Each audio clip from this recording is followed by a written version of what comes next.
we are Drone the Swamp. And for those of you not familiar with the acronym SWMP, that is our system-wide monitoring program across the NERRS, part of which is emergent vegetation monitoring. And so our question really is, do drones have a role to play in sort of complementing the two current approaches we really use, which is one of a sort of permanent plot-based approach, and the other is sort of a satellite or crewed flight to map habitats and things like that. So we're sort of testing that at a regional scale across the Southeast and Caribbean region with a one-year Catalyst grant. And we have a very awesome project team. I guess I should give a shout out to a couple people, Whitney Jenkins, our collaborative lead, and Justin Ridge at Duke University, who is our technical lead.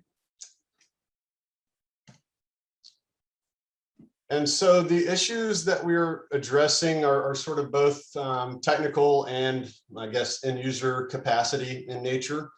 Sort of on the technical side of things, we know that permanent plots and satellite or crewed aircraft flights certainly have some strengths for vegetation monitoring and mapping habitats, but also some important weaknesses.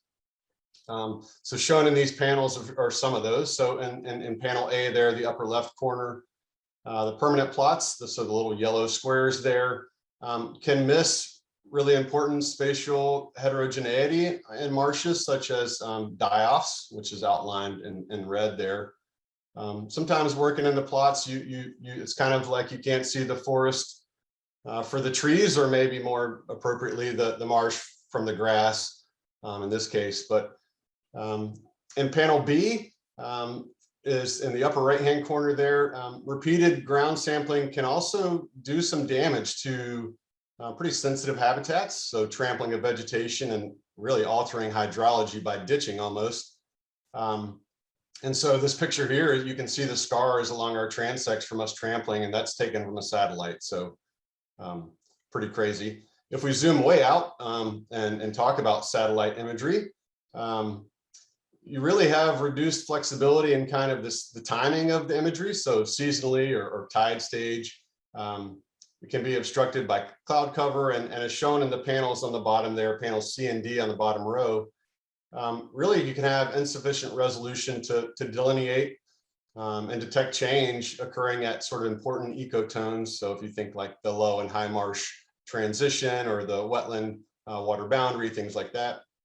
And that panel on the far right there, within the picture on the left is drone derived species classifications, and then on the right is satellite derived classifications, which are not very good.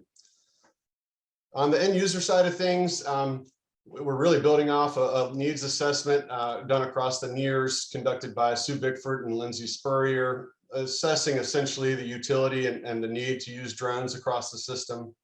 And a couple of themes emerged from that, one of which was that there's a general really lack of understanding of the technology and its potential benefits.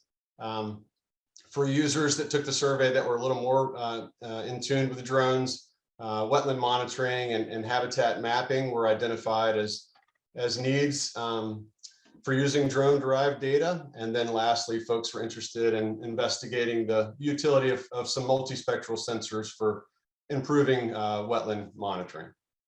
And so we set out essentially to address many of those concerns using drones, and doing so to develop a wetland monitoring protocol across 6 reserves in the Southeast and the Caribbean region, really with the intention that the framework or that protocol could serve as a framework that complements our existing swamp biomonitoring and habitat mapping efforts. So and to this end, the intended users are largely, but not solely, NERRS based. The primary end users are the project team pictured here. Again, consisting of staff from the 6 reserves participating on the project, so that those are highlighted in red on the map to the right there. And luckily we have really truly cross-sector representation. So we have team members that are in the research sector, stewardship sector, manager, education, and CTP sectors, and also have a project team member for NOAA, from NOAA's Office for Coastal Management. So I think more broadly than that, The NERRS as a whole is an intended user, which is shown by the map as a whole there. And then lastly, I think resource managers and researchers really working in wetlands are intended users.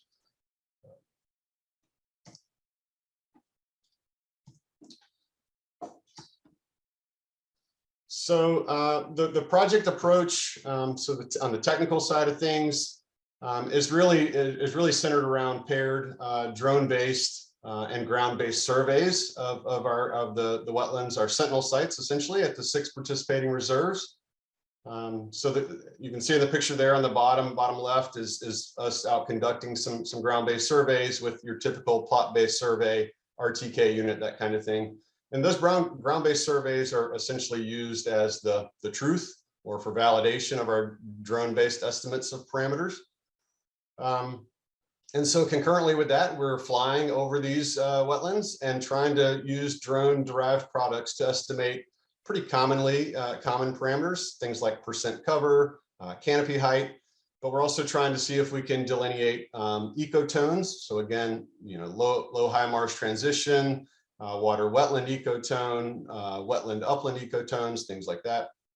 And then also the ability for multispectral sensors to improve the estimation of all those parameters, as well as to assess the development of vegetation indices to estimate above ground biomass.